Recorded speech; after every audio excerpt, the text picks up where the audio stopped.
Isang matagumpay at pinagpalang araw sa lahat ng ating tagapakinig. Muli, ito po si Pastor Jess and welcome to our series of messages. At we are now in the chapter 10 ng Book of Matthew. At sa nakaraang pag-aaral natin sa Matthew chapter 10, atin pong kinikilala ang buhay at ang pagkatawag ng ating mga disipulo o ang mga apostol. Ngunit sa pagkatawag ng Panginoon sa mga apostol at tulad nila, nagkaroon ang Panginoon ng warning o paalala sa pagkatawag sa kanila. Mga kapatid, bilang mga anak ng Diyos at isang Kristiyano, hindi nagiging magaan madalas o maraming mga problema at pagsubok ang dumaraan sa ating buhay. Ngunit ito ang sabi ng Panginoon sa atin at sa kanyang mga disipulo na darating ang mga panahon na susubukin ang ating pananampalataya. Ang title po ng ating mensahe sa oras na ito ay ang oposisyon at ang oportunidad. Alam niyo ba mga kapatid na pag mayroong oposisyon o may mga problemang darating, ang kambal nito ay oportunidad o answer. So wag po nating katakutan ang mga oposisyon o mga problemang darating sapagkat ang kasunod nito o kakambal nito ay kasagutan at pagpapala. Sa salita ng Diyos, ating mababasa ang mga pangyayari at istorya ng mga main figure o mga karakter sa Biblia na nakita natin na dumaan sila sa matinding pagsubok at problema, ngunit problema ay naging kasagutan. At sa mga gusot at mga hindi pagkakaunawaan ay ito yung panahon ng refleksyon o pagbabago ng ating puso at kaisipan at ma-check natin kung ano ang tama nating motibo at ano ang dapat nating gawin. At minsan din sa mga labanan, mga pag-aaway-away, hindi pagkakasundo, ito rin naman ang panahon para makita natin na isa itong malaking opportunity para maranasan natin ang kapangyarihan ng Diyos. Naalala ko ang buhay ng mga Israel doon sa Kanaan sa panahon ni Joshua na sila po ay nakipaglaban at nanalo nung panahon na sila ay nagtiwala sa Diyos. Ngunit nung sila ay umasa sa kanilang sariling lakas, sila ay natatalo. Naalala ko rin ang buhay ni Abraham, nung siya ay tinawag ng Panginoon, ang conflict sa kanyang tahanan. Ngunit ito ay panahon to check yung kanyang sarili, kung sino siya at ano ang pangako ng Diyos sa kanyang buhay. Kung ikaw ngayon ay nakakaranas ng ganitong mga klase ng problema at pagsubok, I encourage you to continue listening this message at nawa ang iyong konklusyon sa iyong buhay, especially tayo ngayong mga Kristiyano na nasa sanlibutan, darating ang mga problema at pag-uusig, ngunit nananampalataya ako, naniniwala na mapagtatagumpayan po natin lahat sapagkat si Jesus ang ating tagapagligtas, ang ating Panginoon. Una, ang mga panahon at oras ng mga oposisyon. Ano po ang ibig sabihin nito? If you just simply continue meditating and reading the scripture doon po sa Book of Matthew, mula po verse 16 hanggang 23, nagpaalala ang Panginoon, sabi niya sa kanyang mga alagad na isinugo kayo na parang isang mga tupa sa gitna ng isang mga asong gubat. Ito po ay isang ah, parabola o isang pagpapatukoy ng Panginoon na hindi magiging madali ang buhay ng isang Kristiyano. Imagine mo, isa tayong tupa na nasa gitna ng mga asong gubat. Ang mga asong gubat ay merong mga pangil at handang kumagat at kumain. Ano ang kakayanan ng isang tupa? Wala siyang pangil at alam natin na mahina ang tupa tulad natin. Ngunit bakit tayo ipinadala ng Panginoon doon? Ano nga ba ang sumisimbolo nito? Ibig sabihin po nito na Talagang meron tayong laban o spiritual na laban na sinasabi ng Book of Ephesians, chapter 6, verse 12, no? Na tayo ay nakikipaglaban, laban sa mga hukbong espiritual at sa kadiliman na siyang namumuno ng sanlibutan ito. Mga kapatid, ang buhay Kristiyano ay hindi lang hallelujah, praise the Lord, masaya, ngunit talagang nasa isa tayong laban ng pakikipagbaka sa ating sarili sa sanlibutan ito. Ngunit tulad ng isang tupa na nasa gitna ng laban, kakayanin ba natin ang labang ito? Hindi. Sapagkat sabi ng Panginoon, siya ang tunay na shepherd o tunay na pastol na siyang ibibigay ang kanyang buhay para sa atin. Ito ang pangako ng Diyos sa atin. Wala tayong kakayanan at kapangyarihan at kalakasan tulad ng isang tupa. Ngunit may isang mabuting pastol na hindi hired o hindi bayaran na tatakbo na lamang pag merong asong gubat. Ang Panginoon ay handang umalalay at tulungan tayo sa mga panahong ito. Ang, ang aso ay nagsisimbolo sa mga taong gagamitin ng mga kaaway o ng ating kaaway na si Satanas upang atakihin tayo, takutin at lapain at bigyan tayo ng kaguluhan. Marang gagamitin niya ang isang relihiyon or organized religion to attack us. No, maraming mga nagsusulputang mga relihiyon, hindi ko na i-mention, ngunit may mga relihiyon na umaatake sa atin, sa ating pananampalataya at susubukin kung tunay tayong mga alagad ni Kristo at sasabihin nilang sila ang tama. Darating din ang panahon, sinabi ng Panginoon, at naranasan ito ng mga disipulo ng panahon ni Jesus, na kahit ang gobyerno ng Romano ay sila ay sinubok at pinatawag. Napaka-bless pa rin po natin dahil hindi pa tayo nakakaranas ng ganitong klase ng mga persecution. Ngunit sa ibang lugar katulad ng mga Arab or Islam country, talagang nandoon ang persecution at ang gobyerno ay nagpapaalala na bawal magbahagi ng salita ng Diyos. Ngunit dito sa ating bansa, wala pa pong ganito. Ngunit maaring minsan no gagamitin ang gobyerno upang pigilan ang simbahan para magpahayag ng ebanghelyo.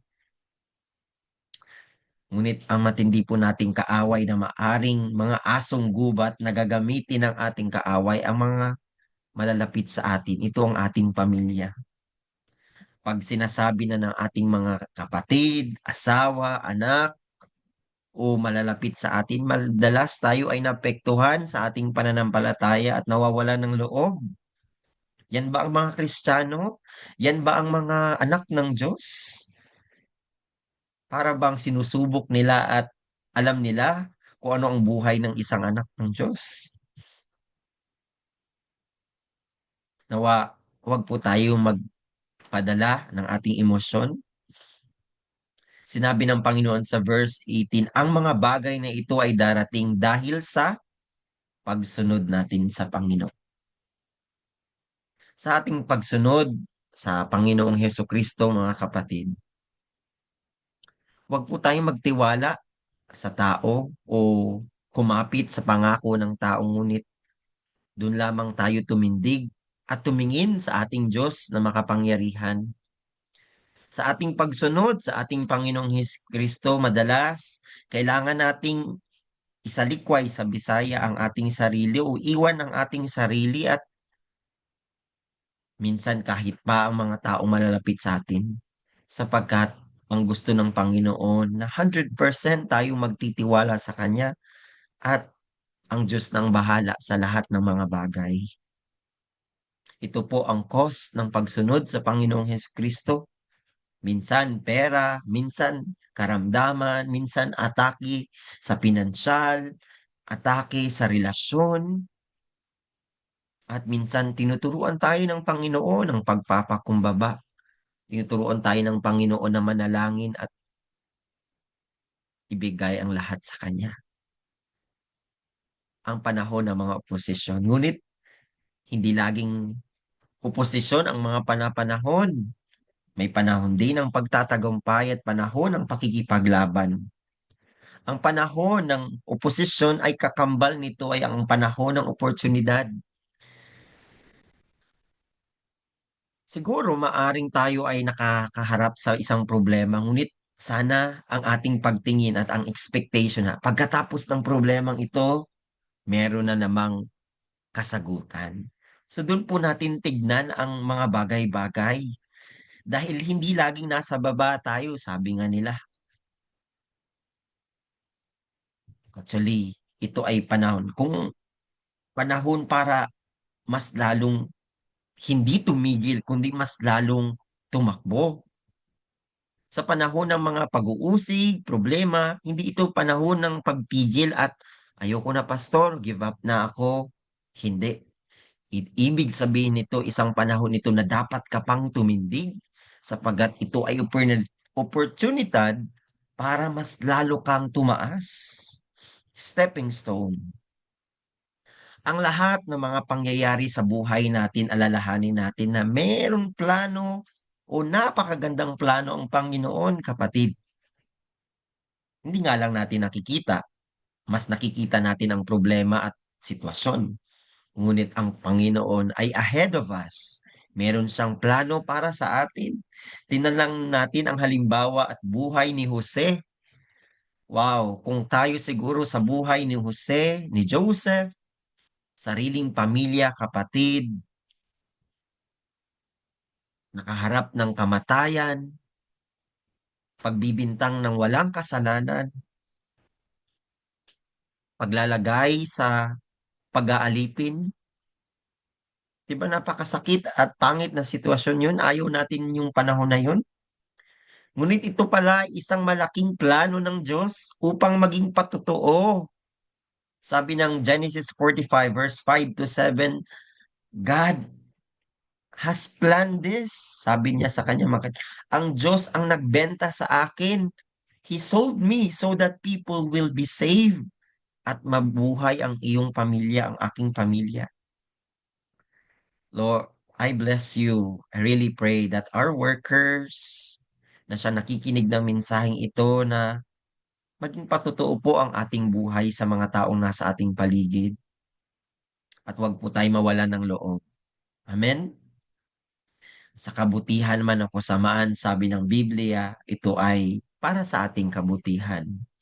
At ang plano ng Diyos ay hindi para subukin at parusahan tayo, kundi pagpalain ang buhay natin, gamitin ang ating buhay. Kaya sinabi niya, magpasalamat kayo. Give thanks in all circumstances. For this is the will of the Lord. Amen? So ikaw ba ay nasa mabuting kalagayan ngayon? Pasalamatan mo. Kung ikaw ngayon ay nasa pagsubok at ah, panahon ng pagpipigil, nawa ikaw ay mapuspos ng banal na Espiritu. Isang malaking tagubili ng Panginoon o habili ng Panginoon sa kanyang mga disipulo tulad natin, maging isang matalino tulad ng isang ahas. Actually po, nung unang panahon, ang ahas ay sumisimbolo ng karunungan. No? Ako, I hate snakes. Ayoko ng ahas, nakakatakot. No? Ngunit, ang ahas ay isa sa mga tuso at may pangil. Ano ibig sabihin nito? Pag tayo ay dumaranas ng mga problema katulad ng ahas, tutuklawin natin at kakagatin ang mga tao. Hindi po. Ang ahas po, ang katangian ng mga ahas ay pag merong darating na umatake sa kanila, umaalis sila agad. They're quick to and very wise, no? So, wag tayong maging mapamatyag tayo sa ating kapaligiran at maging wais sa mga desisyon natin. Hindi tayo maging katulad ng isang ahas na tutuklaw, kundi maging wise, no? At maging isang maamo ng isang kalapate, no? Or dove.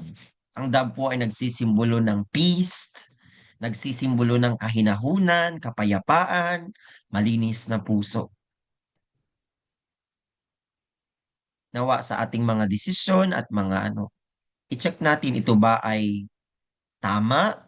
Ito pa ang kagustuhan ng Panginoon? Ito ba ay sa kapayapaan ko? o makakapaghiganti lamang ako. Huwag po tayo maging malumanay po tayo, hindi po tayo reactive sa sa reaksyon, yung nagre-react agad, nagagalit agad, susugod agad, magtatampo agad, maiinis agad, maging kalmado tulad ng isang kalapati. No, ang kalapati ay isang katulad din ng isang tupa eh.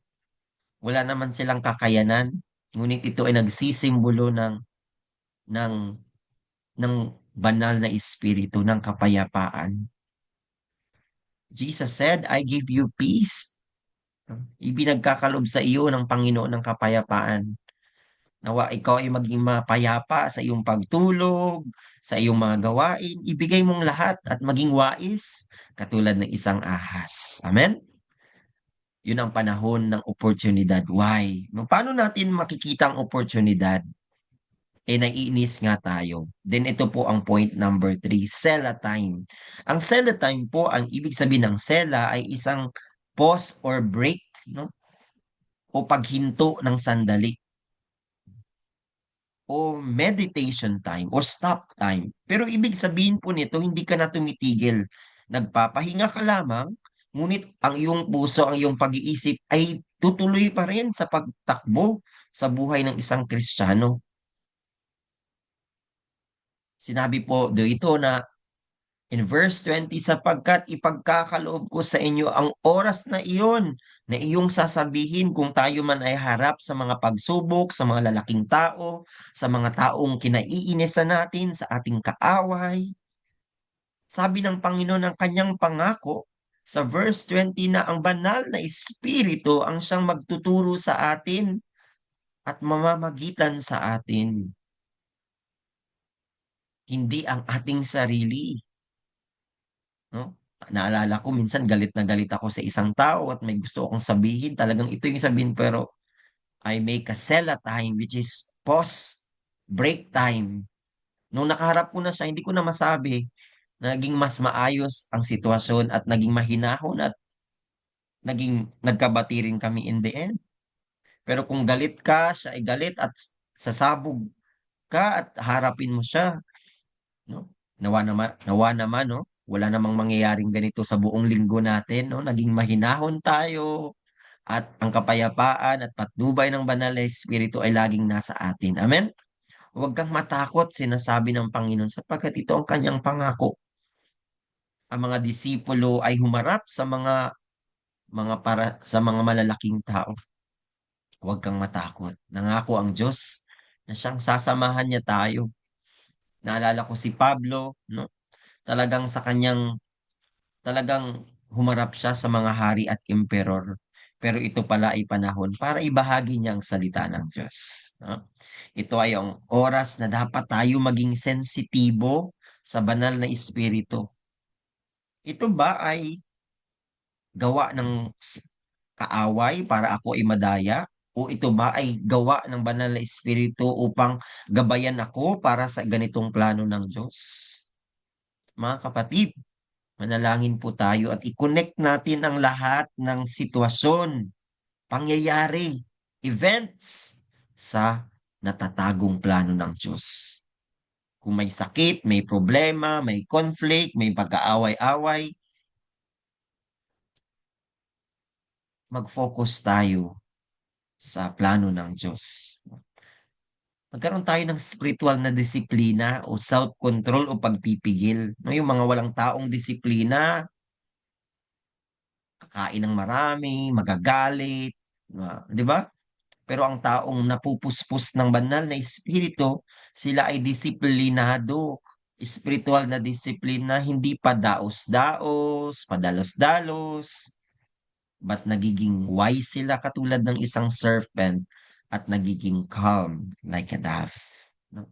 Bilang konklusyon ng ating mensahe, sinabi at pangako ng Panginoon sa kanyang mga disipulo, sa lahat ng ito na inyong mararanasan, alalahanin ninyo na ang mananatiling wakas hanggang wakas ay siyang maliligtas.